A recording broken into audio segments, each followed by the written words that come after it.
higala karong eleksyon na, kandidato magpili ta, kanang maayo nga mo serbisyo sa mga tao. Ibalik ta siya pagka-isbi, Sir Bertito Dilopere, kay ato na siyang nasulayan ang iyang kabuutan.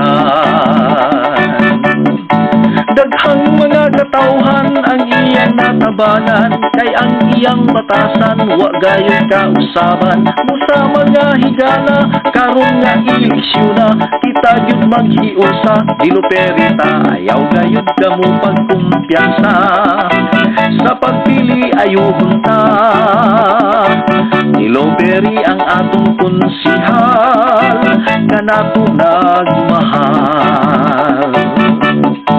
Busa mga higala, pagpili siguruha, ayaw yun pagsipyata, amigo ug amiga, ni ay labing maayo, mualagad sa husto, wala na'y duha-duha. Dilopere ta, Dilopere ang atong pilion, sa serbisyo matinud-anon, isan asa ni mo siya duolon, ikaw iyang tagdon.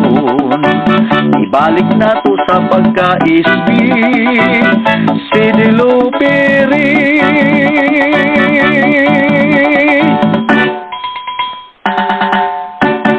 Atong sublian, Sir Bertito Dilopere, sa pagkasangguniang bayan.